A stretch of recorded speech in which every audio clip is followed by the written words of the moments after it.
Invertir o especular. El mejor instrumento de especulación. Se dice que son los responsables de la ruina de muchas personas. El mundo de los mercados financieros es exactamente igual. Los riesgos existen y existirán. Es un mundo peligroso tanto para los futuros, las criptos, como para las acciones. No obstante, si uno se sabe mover de manera profesional, estos riesgos se minimizan hasta un nivel razonable, aunque desde luego existir siempre existirán. El peligro no está en la pólvora, está en quien la maneja. La leyenda negra que tienen estos productos está provocada, a mi entender, por dos vías. La primera es por la falta de conocimiento sobre su funcionamiento real, por la inmensa mayoría de los especuladores. Las ventajas de los futuros sobre el spot para un especulador son muchas, y más si pretendemos efectuar esa especulación a corto plazo. Cualquier persona que quiera dedicarse seriamente a esto de la bolsa y que solo pretenda ganar dinero en las subidas estará en el mercado con una mano atada a la espalda y una bola de plomo con un grillete en el tobillo, o lo que es lo mismo, sus posibilidades de sobrevivir a largo plazo serán muy pequeñas, por una sencilla razón, porque los leones y tiburones o ballenas, como son conocidos en el mundo cripto, saben ganar dinero en la bolsa tanto cuando baja como cuando sube. Si les damos la ventaja decisiva de hacerlo nosotros, solo en las subidas explotaremos el 50% de nuestras posibilidades. El origen de los futuros está en los mercados de materias primas, especialmente en las agrícolas, y su inicio como mercado pujante se inició en el siglo XIX en Chicago, habiendo sobrevivido y seguido potenciándose hasta nuestros días. Utilidad. Los mercados de futuros en su origen es impresionante. Veamos un ejemplo. Imaginemos que somos agricultores y tenemos plantadas habas de soya, pero aún quedan muchos meses para recolectar y vender. Tenemos miedo que cuando llegue el momento, por la razón que sea, los precios de venta del haba de soya estén muy bajos y terminemos incluso perdiendo dinero de lo que costó la plantación en mantenimiento y cuidado. También podemos tener miedo a que cuando haya terminado la recolección no encontremos un comprador a un precio interesante y tengamos que almacenar el producto con los costes correspondientes de almacenaje que, como pase demasiado tiempo, nos puede comer el margen de beneficio. La solución es muy sencilla. Nos vamos al mercado de futuros del haba de soya y vendemos unos contratos de futuros por la cantidad que vayamos a producir. Mucha atención a lo que acabamos de hacer. Hemos vendido un contrato que no habíamos comprado previamente. La mayoría de los inversores tienen una especie de instinto, sentimiento primario que les dice que primero hay que comprar las cosas y luego venderlas, pero en el mundo financiero no es así. En la operativa práctica se toman ambas posturas de forma equivalente y sin ningún remilgo. El agricultor tiene una cosecha física en producción y además tiene un contrato de futuros de venta. Es decir, si vemos la definición de antes, en realidad ya ha vendido la cosecha a la persona o personas que hayan comprado. Aquellas que hayan dado contrapartida a su contrato de futuros a un precio determinado y en un plazo de entrega determinado. Por eso los contratos de futuro cotizan todos con una fecha de vencimiento concreta, a partir de la cual expiran y ese contrato ya no tiene validez. Cuando se tenga la cosecha real en mano, como el precio de venta está asegurado, no tendrá más que entregarla al poseedor de esos derechos, es decir, al comprador del contrato de venta que tiene en la mano. Usted es joyero y cree que quizá dentro de 6 meses va a necesitar 100 onzas de oro, pero no quiere arriesgarse a que los precios se le disparen. Tampoco está seguro de que lo vaya a necesitar, quizá y no lo necesite finalmente, por lo que tampoco puede ir al mercado y comprar ese oro. Pues el joyero acude al mercado de futuros del oro y compra un futuro, con vencimiento dentro de 6 meses al precio que le interesa. Por supuesto, esto quiere decir que si usted ha comprado un contrato de futuros es porque alguien ha vendido un contrato. Es decir, el contrato está dividido en dos partes y cada uno va por su lado, el que tiene la compra y el que tiene la venta.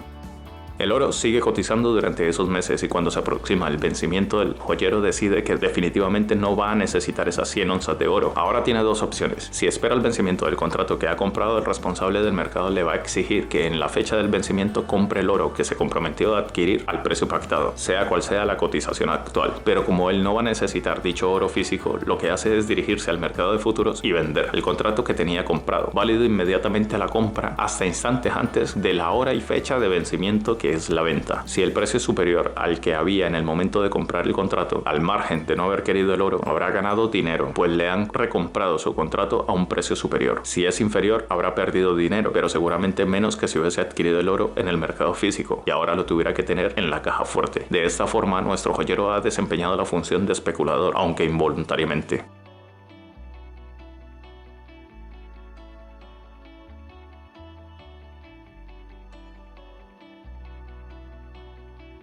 Las características de la negociación de estos derechos convierten a los futuros en el mejor mercado especulativo del mundo. Además, como podemos imaginar intuitivamente, la figura del especulador, en lugar de ser algo despreciable y casi pecaminoso, es en realidad la de un partícipe vital en el mercado dando liquidez para que en sus compras futuras puedan cruzar sus operaciones. Sin especuladores, la liquidez sería muy baja y el mercado terminaría por extinguirse o ser inservible para la cobertura real de quien lo necesite. Así pues, definamos las dos posturas básicas en las que se puede estar en un mercado de futuros. Tenemos por tanto la obligación de comprar o recibir un producto determinado a cambio de pagar el precio del futuro en una fecha de vencimiento. Obligación de vender o entregar un producto determinado a cambio de cobrar a un precio del futuro en una fecha futura o fecha de vencimiento. Al que está como comprador se dice que está largo y al que está como vendedor se dice que está corto. Pero recuerden que ambas posiciones son perfectamente válidas y que el que está corto es porque primero vende a un precio determinado y ya recomprará después.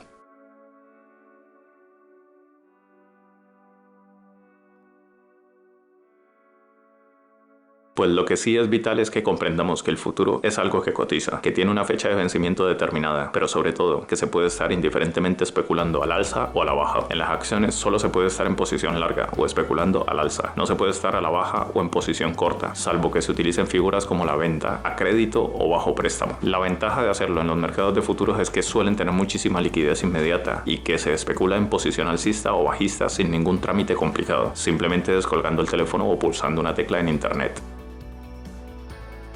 Un futuro no es algo real o concreto, es un derecho u obligación, a un precio concreto y a un vencimiento determinado. Los contratos de futuro siempre están total y absolutamente estandarizados, es decir, cada contrato tiene siempre el mismo tamaño de posición. Todos los contratos de futuro tienen un vencimiento, aunque la mayoría de los especuladores, antes de que llegue dicho vencimiento, cierran su posición o la traspasan al vencimiento siguiente en una operación que se llama rollover. Recuerde que, si decide cerrar, si está comprador le basta con vender un futuro y su posición estaría liquidada y completamente fuera del mercado. Si está vendedor, le bastará con comprar un contrato de futuro y su posición estará cerrada y usted estará fuera del mercado por completo. Si usted deja llegar la posición abierta cuando llegue a la fecha de vencimiento, pueden suceder dos cosas. Si usted está en un mercado de futuros con entregable, es decir, mercancías o bienes, si se quedó abierto comprador, tendrá que comprar obligatoriamente la mercancía o producto especificado en el contrato bajo pena de embargo si no lo hace. Si es vendedor, tendrá que entregar esa misma mercancía.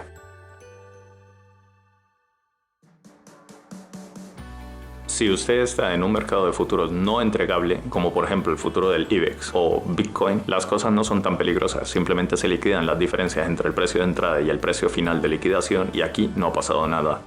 En todos los mercados de futuros del mundo, que están perfectamente organizados con horarios de cierre y apertura definidos, contratos debidamente estandarizados y liquidez asegurada, funciona un organismo que se encarga de la compensación de los contratos y la liquidación de las posiciones, velando porque todo marche perfectamente. Como ven, sus ventajas son indudables: liquidez, transparencia y organización, pero aún nos falta comprender el último aspecto básico de un contrato de futuros. Me refiero al margen de garantía. Paso a explicarlo a continuación. Margen de garantía. Si algo atrae a los especuladores al mundo de los futuros como moscas a la miel, es el margen de garantía. En realidad, uno no está comprando o vendiendo la mercancía, el producto o lo que sea, como por ejemplo en el mercado de acciones, donde se compra o se venden las acciones físicamente. En realidad, lo que se está comprando o vendiendo es un derecho o una obligación que solo aparecerá al vencimiento. Es más, la mayoría de los intervinientes, como ya hemos explicado, jamás llegará a tocar ese producto físico, pues cerrará su posición contraria antes del vencimiento. Como mucho, solo un 2 o 3% de las posiciones tomadas tiene como objetivo la entrega o la recepción del físico subyacente. Por tanto, la costumbre es que cuando se firma este contrato se dé simplemente una señal. Es como cuando usted llega a un acuerdo con el vendedor de una vivienda y firma un contrato por el cual le interesa, pactando que en 3 meses se firma la escritura. Usted se abre en largo, tiene el derecho a comprar la vivienda y la otra persona se abre corto, tiene la obligación de venderla. El dinero se percibirá dentro de unos meses cuando se firme la escritura pública, pero mientras usted le da una señal al vendedor. En realidad usted está emitiendo un contrato de futuros. Pues bien, en los mercados de futuros las cosas funcionan así. Cuando usted compra un futuro, se retiene una señal o margen de garantía por parte del organismo correspondiente. Vamos a poner un ejemplo para que se entienda mejor. Especulan futuros del crudo y supongamos que compra o vende 1000 barriles de crudo en varios contratos de futuros a una cotización de $20 el barril. Su broker le exige un margen de garantía de $1000, pero en realidad es como si estuviera invirtiendo 1000 barriles a $20 cada uno, $20.000 en total. Así, si usted es comprador, ganará por cada dólar que suba la cotización del crudo, $1000. Si en cambio es vendedor, ganará $1000 por cada dólar que baje la cotización. Por supuesto, en ambos casos se perderá lo mismo si la cotización se mueve de forma desfavorable. Este es el gran atractivo y el gran riesgo de los mercados de futuros. En el caso del ejemplo, un solo dólar de cambio en la cotización produce beneficios o pérdidas del 100% de la inversión. Mientras que si estuviéramos especulando en el mercado físico, un dólar en cambio en la cotización supondría lo mismo, $1000, pero sobre los 20.000 que habríamos tenido que entregar. Por tanto, apenas un 5%.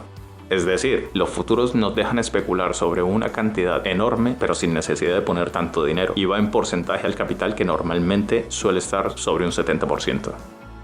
Acabamos de definir la virtud, según muchos, o el defecto mayor para otros, de los futuros: el apalancamiento. Es decir, con poco dinero uno puede en la práctica especular como si tuviera una cantidad mayor, con margen cruzado o perpetuo, aislado.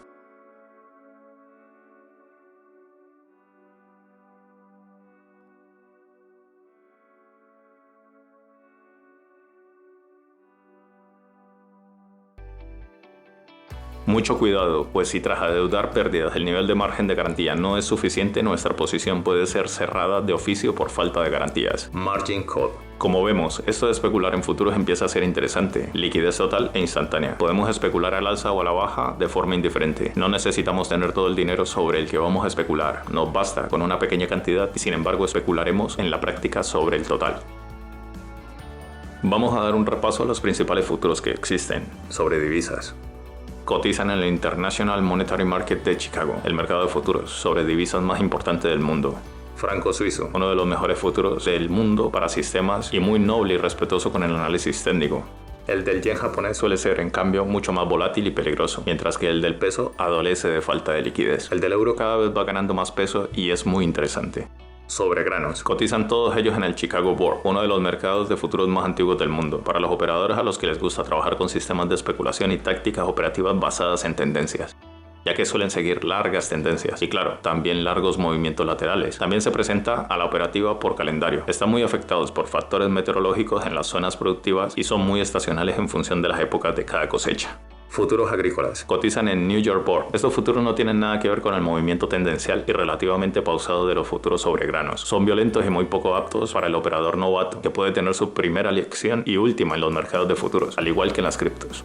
El cacao es el más tranquilo de todos y se suele utilizar para diversificar la cartera de futuros con uno más pausado. No obstante, está muy condicionado por factores meteorológicos y políticos de los países productores, que suelen ser muchos, ya que algunos de ellos están en zonas geopolíticas muy inestables. El café está igualmente afectado por estos factores políticos y meteorológicos en las zonas de producción. Es uno de los futuros más violentos y salvajes. El resto también son violentos y difíciles, con mención especial para la naranja, por ejemplo. Se tienen las mejores oportunidades. Todos los futuros comentados anteriormente son válidos para operar, si bien podemos hacer varias observaciones. El futuro del IBEX grande tiene más volumen que el mini. Los futuros del DAX, del Eurostoxx y del CAC, por su parte, tienen un volumen realmente alto, especialmente el del Eurostoxx, que es enorme y hace que la horquilla de compraventa esté casi siempre cerrada, normalmente con un solo punto de diferencia. Es una gran ventaja a la hora de operar, pues se pierden menos puntos en las entradas y las salidas y sobre todo cuando se coloca un stop. Tenemos casi garantizada la entrada en el punto correcto y no muchos más allá, como pasa a menudo en los futuros con volumen más bajo, que se te pueden rellenar la posición entera o parcial, debido al gran slippage. Por otro lado, los futuros del IBEX y del DAX tienen un tamaño muy grande, lo que provoca que haya que tener más dinero para trabajar en ellos. Tanto el del Eurostoxx como el del CAC, por su menor tamaño, son más asequibles para el pequeño inversor, algo más ajustado de presupuesto. Desde el punto de vista de la correlación entre ellos, tanto el del IBEX como el del CAC, como el del Eurostoxx, como el del DAX, tienen un alto grado de correlación y las tendencias son prácticamente las mismas para todos, aunque el IBEX sea el más volátil. Son todos parecidos en sus movimientos, si bien en los últimos tiempos del futuro, el DAX acostumbra a moverse con más amplitud que los futuros del CAC y del Eurostoxx.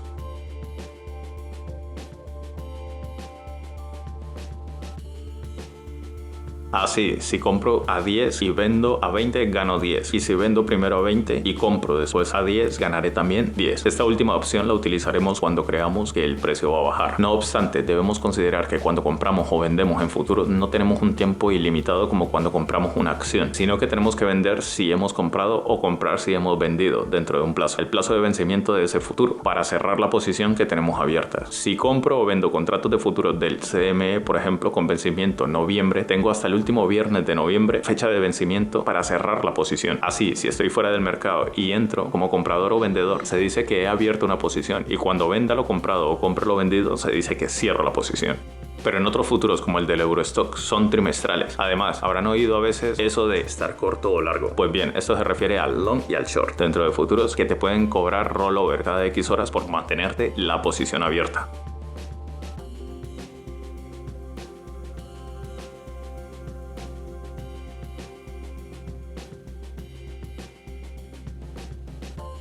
Vamos a definir otros conceptos que para muchos serán muy obvios y básicos, pero no así para aquellos que acaban de aterrizar en el mundo de los mercados. Dinero se refiere a las posiciones compradoras, y cuando se habla de papel se habla de las posiciones vendedoras. Tengamos en cuenta que cuando las acciones estaban representadas en títulos físicos y no en anotaciones en cuenta, como en la actualidad, en una compraventa a cambio del dinero se entregaba un título físico, el documento, el papel. Estos conceptos se utilizan en cualquier mercado, también en contado, referido al dinero. El volumen es la cantidad de títulos o contratos negociados, como ya hemos visto en muchos capítulos. El volumen en ocasiones es muy importante para nuestro análisis. Este concepto se utiliza en cualquier mercado, también en contado. También se utiliza la palabra volumen para indicar la cantidad de contratos o acciones que no se han negociado aún, pero que están a la espera de ser negociados y finalmente se ejecutan en la columna del dinero o del papel. Un mercado líquido es aquel en el que siempre tenemos contrapartida para realizar nuestra operación, o sea, siempre encontraremos dinero o papel para realizar nuestra operación. La horquilla de compraventa es la diferencia que hay entre el precio de compra y el de venta, entre el dinero y el papel. Es cada una de las compras o ventas a la espera de su ejecución, en un determinado valor o futuro, normalmente en límite. Como su propio nombre indica, son operaciones que se realizan en el mismo día, es decir, se cierran el mismo día sin quedarse abierto para la sesión del día siguiente. Son utilizadas por especuladores más agresivos, aprovechando las tendencias que se producen dentro de una misma sesión. Por ello, es necesario que haya la suficiente volatilidad para que dé juego, para que permita entradas y salidas rápidas con beneficios.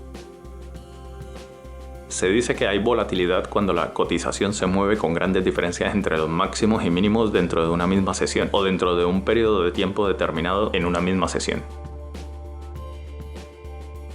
Las opciones. Las opciones son otro instrumento de especulación excelente. Normalmente tienen mucha menos liquidez que sus primos los futuros, pero en muchos mercados esta es más que suficiente.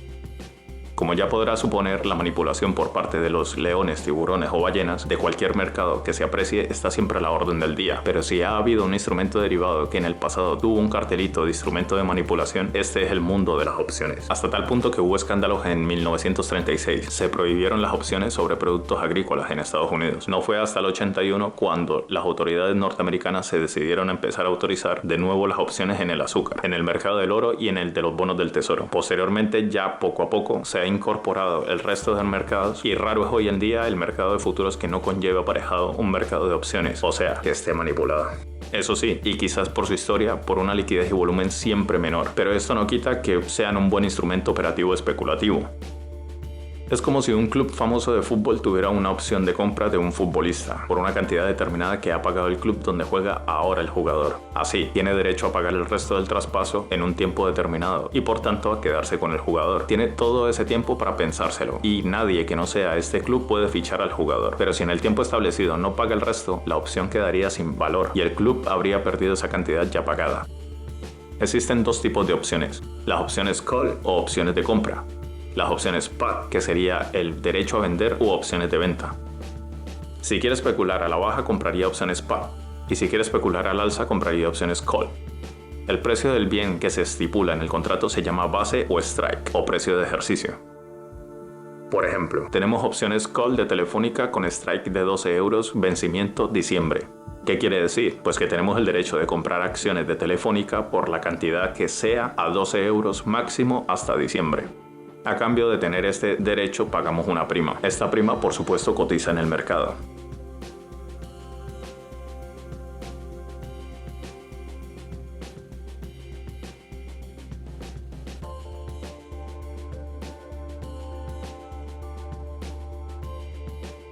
El poseedor tiene una pérdida máxima limitada y que equivale a la prima pagada. En cambio, el beneficio posible es ilimitado. Cuando sube la cotización, gana. Cuando baja, pierde. El poseedor tiene una pérdida máxima limitada y que equivale a la prima pagada. En cambio, el beneficio posible es ilimitado. Cuando sube la cotización, pierde. Cuando baja, gana. El emisor tiene una pérdida máxima ilimitada y un beneficio máximo limitado a la prima que ha recibido. Cuando sube la cotización, gana. Cuando baja, pierde. Es decir, si es usted alcista, puede comprar una call o vender una put. Si es usted bajista, puede comprar una put o vender una call. Son planteamientos diferentes, pero con un mismo objetivo. División según forma de ejercicio. Ejercer una opción sería exigir nuestro derecho de compra o venta al mercado. Pero hay diferentes clases de opciones en función de esta posibilidad, que son las opciones de tipo europeo y de tipo americano. Opciones de tipo americano son aquellas que pueden ser ejercitadas en cualquier momento durante la vida o la opción. Opciones de tipo europeo, en cambio, son aquellas que solo se pueden ejercitar en un determinado periodo que suele coincidir con el vencimiento o con el periodo de tiempo corto antes de él. El nombre no nos debe llevar a engaño. Hay opciones emitidas en mercados europeos de tipo americano y viceversa. Opciones emitidas en Estados Unidos de tipo europeo. Eso no tiene nada que ver. Es muy importante que usted sepa de qué tipo es la opción con la que usted está trabajando. Pues si es de tipo americano y usted es vendedor de una call o de una put, se puede encontrar con la sorpresa de que, aunque usted no quiera, le ejercen por sorpresa la opción, a lo que usted no se puede negar, con la generación de comisiones, que a veces son muy altas y sinceramente da mucha rabia.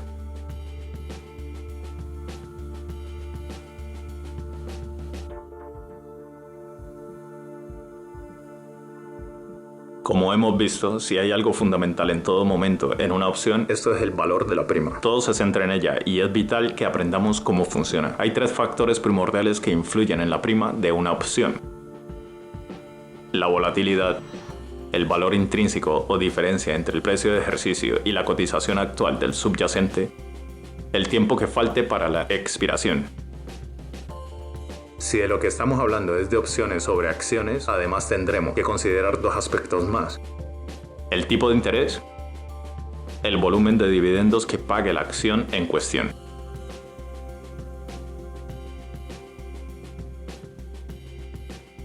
Dividendos.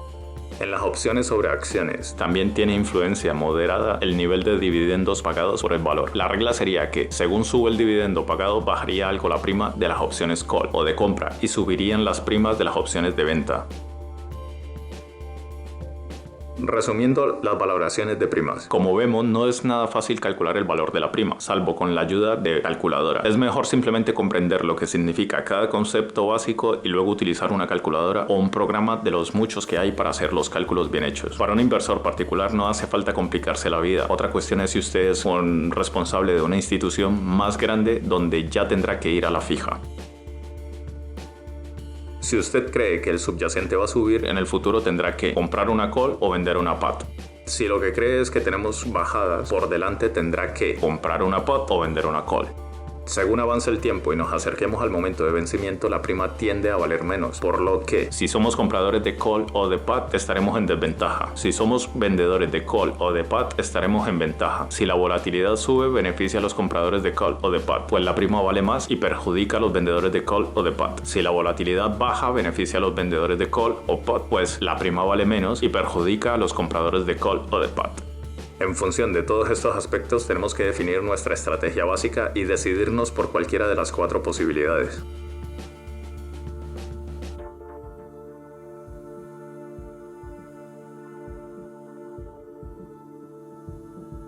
No opere jamás contra tendencia. La tendencia es su amiga. No opere nunca porque sí. Siempre debe hacerlo previo estudio y estrategia.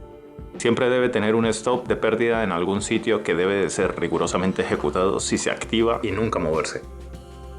No se hunda cuando pierde. No hay ningún operador que no sufra pérdidas de vez en cuando. Y si alguno dice que no, falta a la verdad. Eso sí, sufra cuando pierde muchas operaciones y remédielo. Pero tampoco se deje llevar por la euforia cuando se gana. Esta es una carrera de fondo. Algunos autores han llegado a decir que el mercado es un monstruo gigantesco, siempre inquieto y siempre hambriento, cuyo alimento son las grandes noticias. Y es totalmente cierto. Las grandes tendencias en el mercado se forman por la información que los datos macroeconómicos dan de las grandes economías. Los analistas técnicos tienden a despreciarlas, pues dicen que sus efectos duran unos pocos minutos o se proyectan en el tiempo y luego se pierden. Muchos en realidad las desprecian simplemente porque no tienen la información suficiente para interpretarlas. Y es más cómodo alegar que el gráfico lo descuenta todo. Pero están totalmente equivocados. Efectivamente, en sus gráficos lo ven todo descontado, pero si no saben interpretar las noticias nunca sabrán las probabilidades de duración en el tiempo o de cambio de la tendencia que haya en un momento determinado. No hay que ser más papistas que el Papa, ni tampoco extremistas. Y cuando digo interpretar, no me refiero a estar pendiente de ellas tampoco. El buen analista siempre debe estar en el punto medio y saber utilizar un análisis técnico, que siempre es el básico, junto con las gotas adecuadas de análisis fundamental. Más que nada para tener pillado el momento o el ciclo en el que se encuentra el mercado en ese instante y tener claro la proyección hacia la derecha y lo que nos espera en el futuro.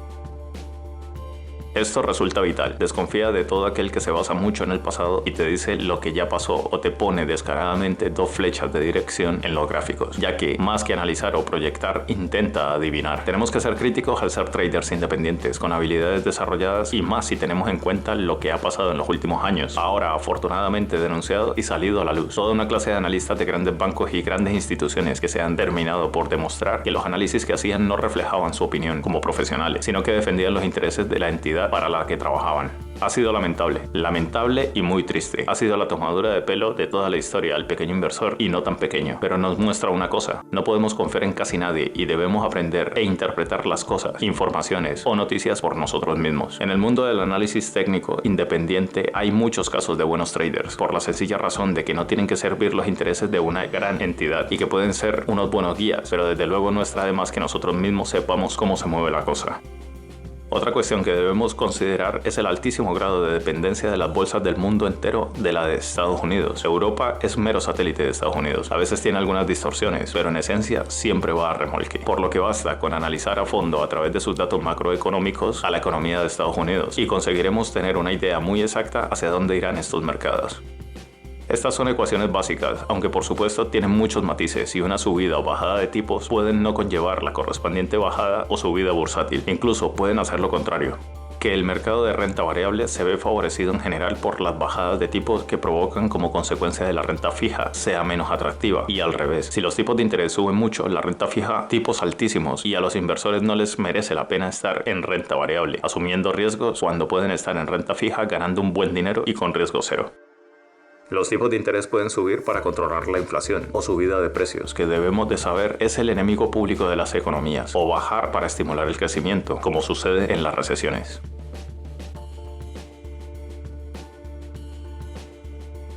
Tipos de recesión. Tipo A.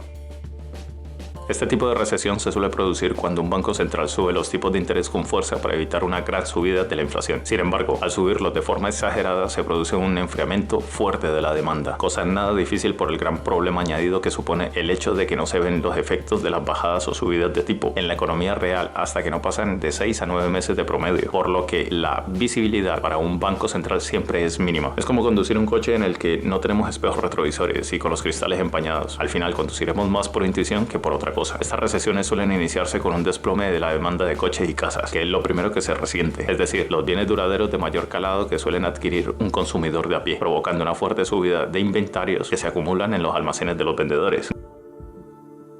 Tipo B. Es la recesión que aparece por un choque externo o acontecimiento inesperado que provoca el parón de la economía. Suele ser breve. Tipo C.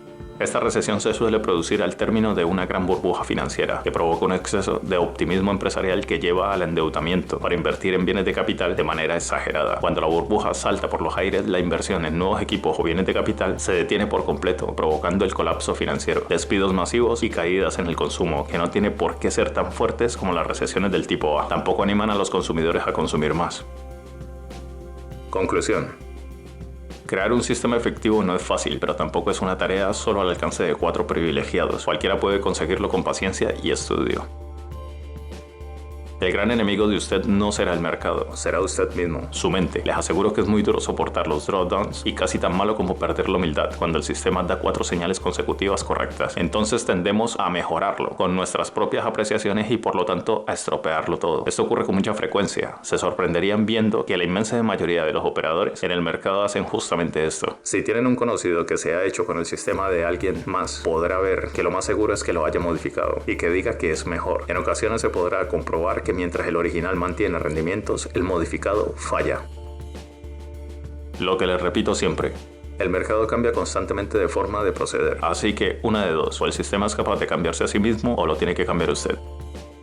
Por último, mi conclusión más importante: no existe ni existirá el sistema perfecto. Solo existe el trabajo, la disciplina y la paciencia. Se sorprenderían de lo que se ahorra tacita a tacita. Piensen que esto es una carrera de fondo. Solo vale llegar a la meta y seguir vivo. Algunos corren muchos metros para después de fallecer. Y al final, el cojo que venía detrás es el que gana.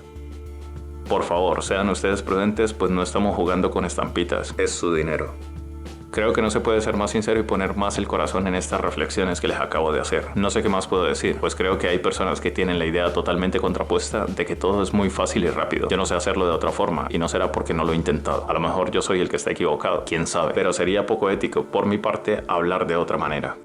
En realidad, si no fuéramos seres humanos llenos de miedos, emociones y contradicciones, no necesitaríamos ningún sistema operativo, pues bastaría con que aplicáramos todas las reglas que ya hemos estudiado y otras nuevas que podamos deducir, y seguramente a medio plazo seríamos ganadores en el mercado. ¿Quiere saber cómo se llama su enemigo, el que siempre se ocupará de que todo le salga mal? Pues da la casualidad de que lo conoce usted muy bien, ya que su peor enemigo no es otro que usted mismo. Así son las cosas. La única causa por la cual el 95% de las personas que acceden al mercado son eliminadas a largo plazo es nuestra propia psicología. Nuestra psicología humana está construida exactamente al revés de lo que exigen los mercados. Tendemos a creer que sabemos mucho y que estamos en posesión de la verdad. Huyan de muchos analistas que hablan como iluminados, esgrimiendo extrañas teorías que tratan como dogma de fe, rozando el sectarismo. En realidad, nadie sabe nada. Yo me levanto cada día dispuesto a aprender y seguir aprendiendo e intentando no perder la humildad, o estoy perdido. Somos muy valientes cuando estamos perdiendo. Tendemos a aguantar las posiciones un dilatado plazo de tiempo, como ocurrió con la pasada burbuja, donde muchos inversores aguantaron acciones que llegaron a valer por encima de 100 hasta cotizaciones de un solo dígito. Nuestra mente está construida así, tendemos a aguantar mucho las pérdidas y esto no puede ser. El sentido común nos exige cortar las pérdidas por lo sano. En cambio, somos muy cobardes cuando ganamos un poco y tendemos a cerrar la posición, pues vemos vueltas del mercado por todos los sitios y el corazón nos late cada vez más deprisa a cada punto que sube la cotización. Justo de nuevo lo contrario de lo que exige la lógica de los sistemas, ya que una de sus reglas de oro es la de dejar correr las ganancias.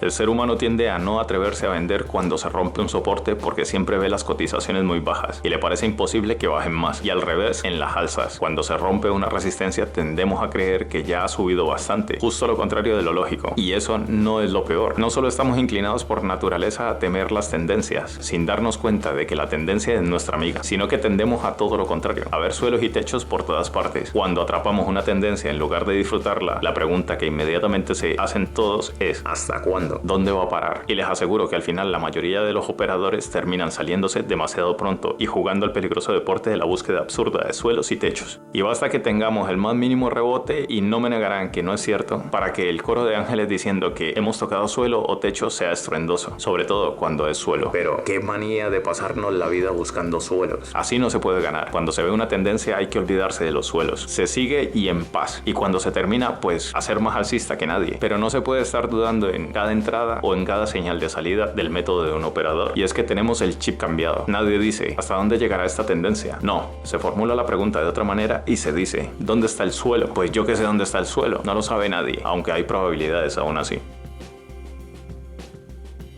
En conclusión, si nuestra naturaleza nos inclina a hacer lo contrario de lo que debemos, necesitamos algo externo a nosotros que piense fría y matemáticamente. Precisamente, un sistema automático de toma de decisiones. Pero ahora viene la clave. No pongamos nuestra mente humana ni nuestras emociones en el sistema. Esa es la clave, aunque hay dos más. En total son tres, y se las indico a continuación. Disciplina, disciplina y más disciplina. Los sistemas deben seguirse con absoluta disciplina. Al final no son más que estadísticas y leyes de los grandes números. Si nosotros les damos el toquecito, lo vamos a estropear. Debemos dejarlo funcionar por ellos mismos y nosotros seguir sus señales con absoluta disciplina. Ellos sí están programados para cumplir las reglas básicas del mercado. Primero, no se envanecen. Siempre son humildes, fríos y distantes. Segundo, saben cortar las pérdidas a tiempo.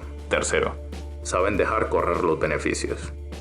Cuarto, venderán en la pérdida del soporte y comprarán en la ruptura de la resistencia, si así lo indica el método, y no dudará un segundo en hacerlo por muy alto o bajo que esté. Conclusión final. Por mi experiencia le aseguro que la inmensa mayoría de las personas que siguen un sistema no lo siguen con disciplina, y así nos va. Es vital, es absolutamente vital, la disciplina. Por ello, si no va a estar dispuesto a cumplir esta regla, mejor que no siga porque fracasará. Y como ha podido ver estos últimos minutos, parece que nos desviamos del tema de la especulación. Pero no, todo va junto y formando un conjunto que de nada sirve tener las ansias de operar, especular, apalancarse si no se tienen las ideas claras. Un sistema, disciplina y la mayoría de la terminología clara. Ahora me entiendes. Por ello, tengamos estas reglas en la cabeza. No complique en exceso el sistema. Intente que tenga muy pocos parámetros y que los pocos que tenga estén optimizados muy suavemente. No se puede permitir optimizaciones si en las cercanías de su intervalo no funciona bien el sistema. Por ejemplo, si una media optimizada de 100 periodos nos funciona a la perfección y nos da muy buenos resultados, también las medias de 95 y 105, al igual que las de 96 y 104, y así en general, todas las que estén en sus cercanías. Si la idea es buena y sólida, como antes hablamos, no debe ser tan importante que sea exactamente esa, sino que podría ser cualquier otra en sus cercanías. Si todo funciona así y todas las de un intervalo razonablemente cercano funcionan bien, la optimización es válida. Nunca debemos quedarnos con la optimización que simplemente haya ganado más. Es un error. Debemos valorar todo lo demás según nuestro perfil y nuestro método de trabajo. Por ejemplo, puede que sea la que más ha ganado, pero es la que tiene la peor racha de pérdidas. Y eso no lo podemos consentir. Preferimos ganar menos y no tener las rachas malas tan duras. Quizás también es la que más gana, pero opera tantas veces que nos parece un método insufrible o lo pierde todo en comisiones. Consideren siempre eso en las optimizaciones. Vamos a resumir las cuestiones más importantes que llevamos vistas hasta ahora, en pocas frases. La tendencia de su amiga y la de su sistema. El sistema debe dejar correr las ganancias. El sistema debe cortar las pérdidas. No existe el sistema perfecto. Todos tenemos que arreglarnos con lo que hay. El que le diga que lo tiene sencillamente falta a la verdad. Es el iluminado de turno que vende ametralladores de cemento o globos hidrostáticos. No lo complique, busca la sencillez. Pocos indicadores y dentro de estos los mínimos optimizados y siempre de forma suave y con muchas precauciones. Hay sistemas muy famosos con un único parámetro y que funcionan de maravilla y se venden muy caros. La disciplina es la clave del éxito. Es absolutamente fundamental seguir las señales del sistema a rajatabla, sin la más mínima matización.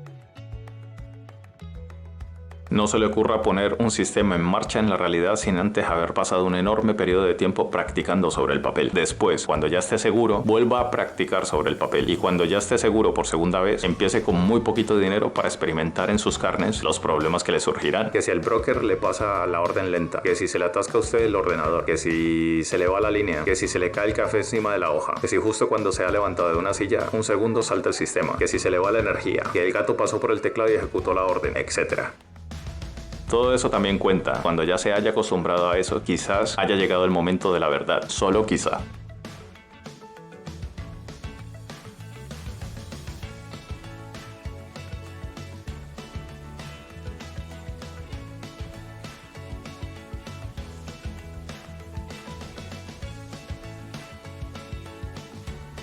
El drawdown es la racha máxima de pérdidas aislada de todos los demás resultados. Es decir, si vamos ganando 100 puntos, pero la entrada siguiente es una mala y así otra y otra, y por ejemplo en esas malas perdemos 200, aunque el saldo neto sea ahora de menos 100, consideramos que el drawdown o racha mala que hemos tenido ha sido de menos 200. Es decir, siempre contando desde que empieza hasta que termina.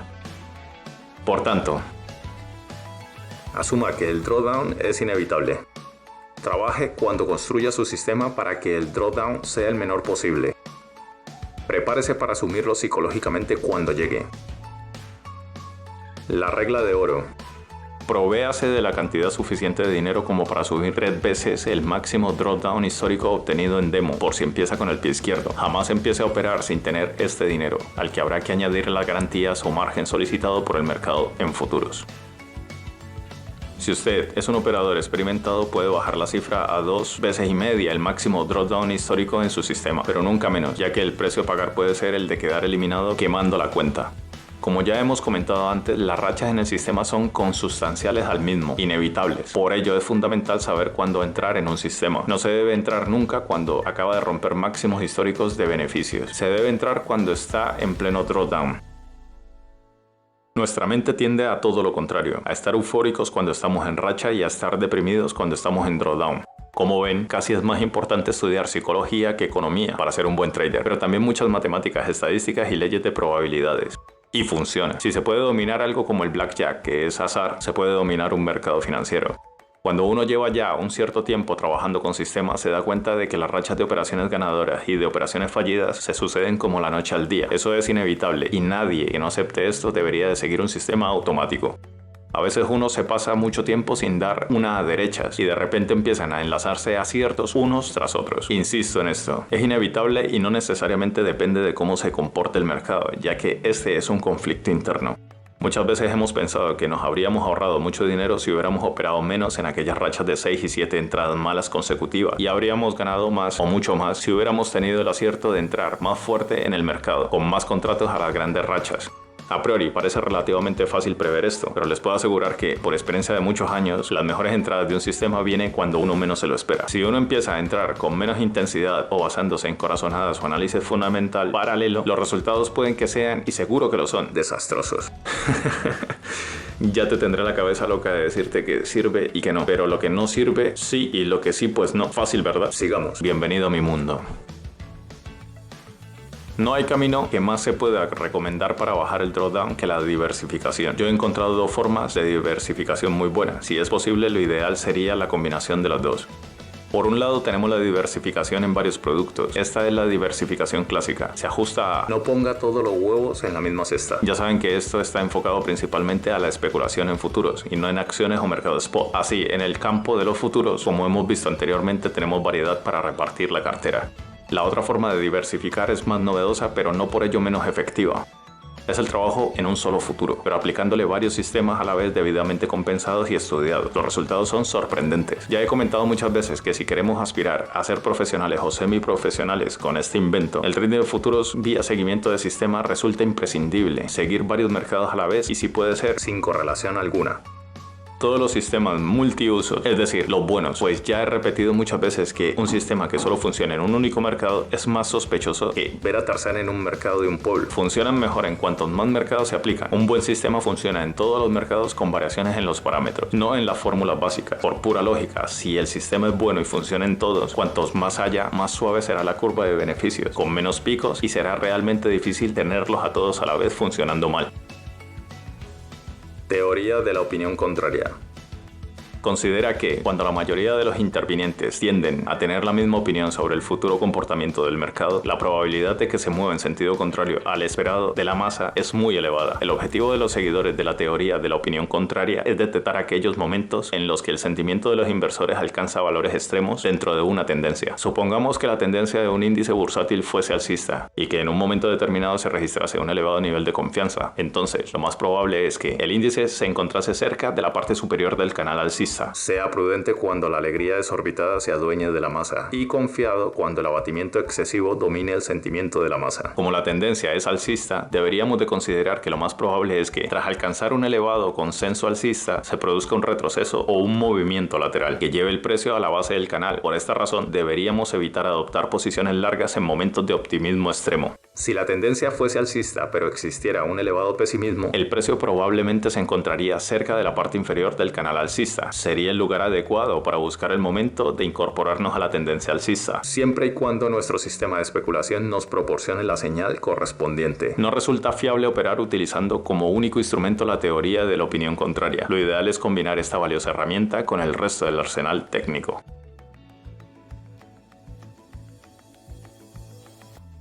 El inversor.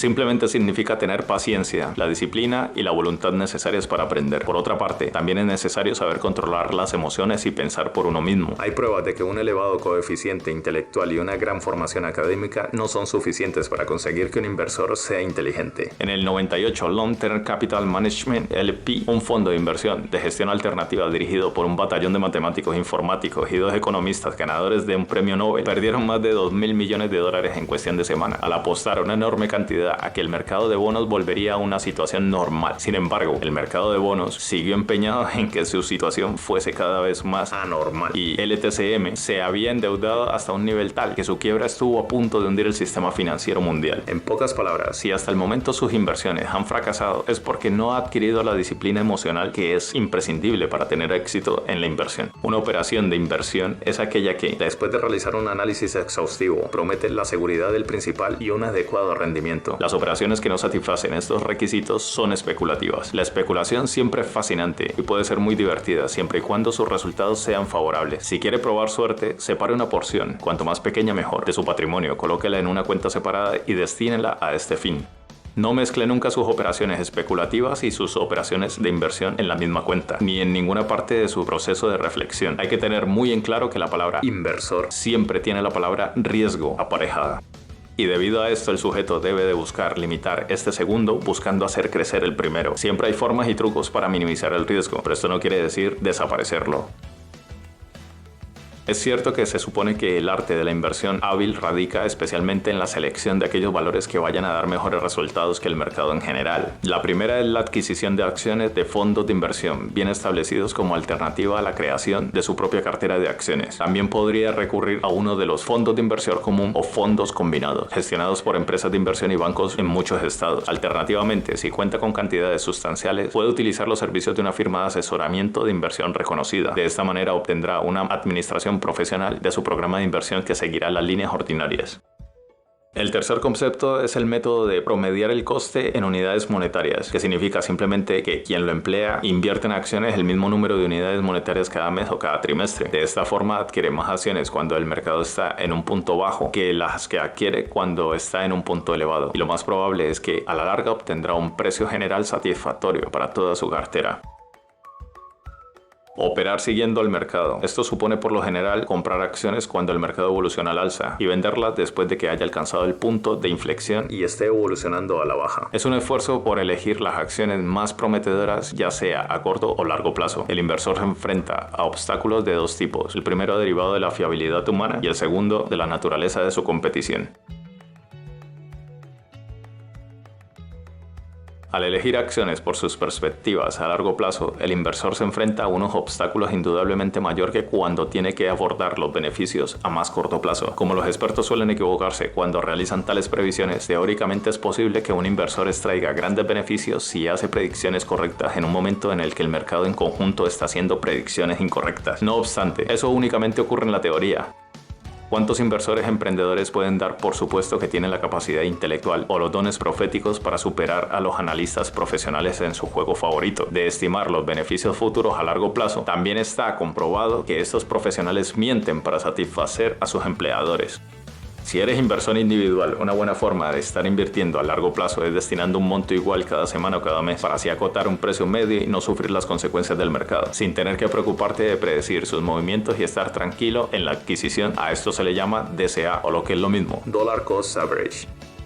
Una gran empresa no es una gran inversión si se paga demasiado por sus acciones. Cuanto más sube una acción, más probable parece que siga subiendo. Sin embargo, esta creencia instintiva queda radicalmente contradicha por la ley fundamental de la física financiera. Cuanto más grandes se hacen, más lentamente crecen. ¿Debería poner todos sus huevos en la misma cesta? No disperse sus fuerzas. Los grandes éxitos en la vida se consiguen con la concentración. Las fortunas grandes de verdad conseguidas en la bolsa son las de personas que acumularon todo su dinero en una única inversión que conocían extraordinariamente bien. Prácticamente todas las personas más ricas de Estados Unidos pueden atribuir su riqueza a una inversión concentrada en una única industria o incluso en una única empresa. Pensemos en Bill Gates, Microsoft, Sam Walton, Walmart y en los Rockefeller y Standard Oil. Aún así, no hay que olvidar que como toda inversión tiene aparejado cierto riesgo. También de esta forma se dan los más más grandes fracasos. Usted insistirá en que tiene derecho a asumir el control de su vida emocional, basándose en sus experiencias y sus creencias. Sin embargo, en lo que respecta a la vida financiera, millones de personas permiten que el señor mercado les diga cómo tienen que sentirse y qué tienen que hacer, a despecho del dato incuestionable de que en ocasiones se comporta de una forma más desquiciada que una jaula de grillos. El inversor inteligente no debería desentenderse por completo del señor mercado, al contrario, debería hacer negocios con él, pero únicamente en la medida en que le interesase. La tarea del señor mercado es la de facilitarle precios. Su tarea es la de decidir si le resulta interesante algo al respecto de esos precios. Si se niega a permitir que el señor mercado rija su destino, dejará de ser su señor y lo transformará en su siervo. Después de todo, cuando aparentemente se dedica a destruir valor, lo que hace es crear valor en otras partes. La mejor forma de medir el éxito de su inversión no consiste en saber si está ganando al mercado, sino en saber si ha elaborado un plan financiero y una disciplina de conducta que tenga probabilidades que permita llegar a donde quiere llegar. En última instancia, lo que importa no es cruzar la meta antes que el resto, sino asegurarse de que llegará a su meta. En cualquier caso, para una persona que vaya a invertir durante los próximos años, la caída de los precios de las acciones es una buena noticia, no una mala, puesto que podrá comprar más por menos dinero. Cuanto más prolongada y más acusada sea la caída y cuanto mayor sea la constancia de sus compras durante esa caída, más dinero acabará ganando al final si se mantiene firme hasta el final.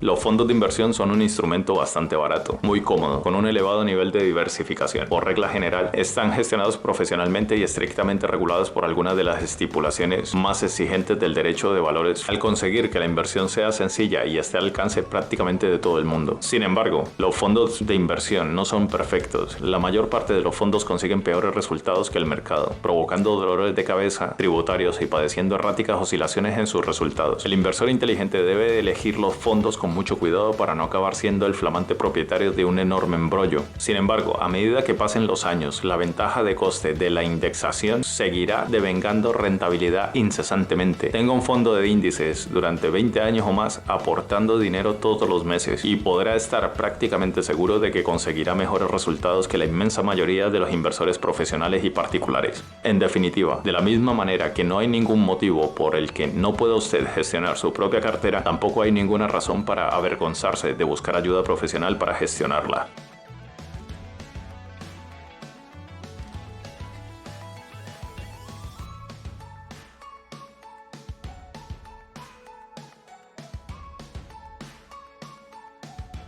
Entre las señales positivas podemos destacar las siguientes. Fuerte identidad de marca, que la empresa sea corredor de maratón y no de los 100 metros. Si los ingresos están creciendo a un ritmo a largo plazo. Si son criptomonedas, verificar su inflación, interés nominal y real. La calidad y el comportamiento del equipo directivo. No se tome en serio los beneficios de un único año. Lea más. Si es usted inversor emprendedor que está dispuesto a dedicar mucho tiempo y energía a su cartera, está obligado por mera coherencia con sus objetivos personales a aprender más sobre la información financiera. Es la única forma de minimizar las probabilidades de ser engañado. El riesgo no está en nuestras acciones, sino en nosotros. Antes de invertir, debería asegurarse de que ha evaluado de manera realista su probabilidad de acertar y la forma en que va a reaccionar a las consecuencias de haberse equivocado. Vender en un momento de pánico puede acabar con los ahorros de toda una vida. No prestes atención a los medios de comunicación financieros. CNBC sigue el esquema de su exitoso gemelo, la cadena ESPN. Puede ser una forma inteligente de dirigir un canal de televisión, pero comprar acciones como si se tratara de una competición deportiva no es una manera muy inteligente de plantearse una estrategia inversora. Esto solo nos mentaliza para una gran victoria. Por lo general, el objetivo de invertir es aumentar nuestro nivel de riqueza a lo largo de nuestra vida. Recuerda que los medios de comunicación especializados en temas económicos están subvencionados por la industria de los servicios financieros. Lo que ellos quieren es que participemos en su juego. Da igual a quién contrates, la persona encargada de vigilar tu dinero debes de ser tú. En resumen, elabora un plan financiero o estarás yendo a ciegas. Controla solo lo que esté a tu alcance. Nunca pienses que puedes ceder la gestión de tus inversiones a alguien más listo o inteligente que tú sin correr ningún peligro. Nunca creas que solamente porque eres capaz de gestionar tus finanzas por ti mismo conseguirás mejores resultados a largo plazo. Presta la menor atención posible a los medios de comunicación financieros. Invertir no es un deporte de competición. Nunca pienses que va a haber alguien que se va a preocupar por tu economía más de lo que lo haces tú. Nunca permitas que nadie toque tu dinero, incluso si trabaja para una empresa financiera de prestigio. ¿Cómo no hay que invertir? De acuerdo. Basta ya de sarcasmo. La verdad es, solo que es lento, constante y aburrido, consigue llegar primero a la meta. No pienses que puedes batir al mercado seleccionando acciones individualmente. ¿Acaso sabes tú algo que el mercado no sepa? No le des ninguna credibilidad a las previsiones del mercado. Todas las opiniones positivas y negativas se ven reflejadas en el precio actual de los valores. No creas que si hubiese alguien tan brillante como para diseñar una estrategia bursátil que venza al mercado, sería tan estúpido como para compartirla con los demás. No pienses que gracias al método del market timing vas a tener éxito a corto plazo. No inviertas en la bolsa de valores como diversión.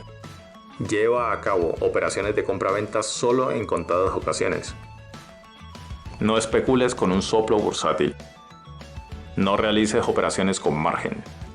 No sigas modas pasajeras.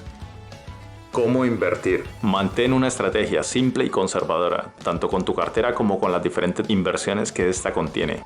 No pienses que porque poseas participaciones en fondos de inversión de distinto nombre ya estás diversificando. Siempre que puedas, invierte en fondos indexados de gestión pasiva.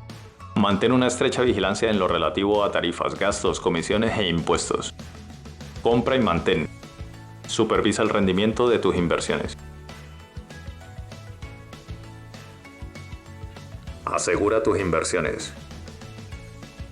Crea una cartera sobre la base de las pérdidas que seas capaz de soportar. Diversifica tus criptos, acciones y bonos a escala global. No te olvides de incluir bonos ligados a la inflación, oro o Bitcoin.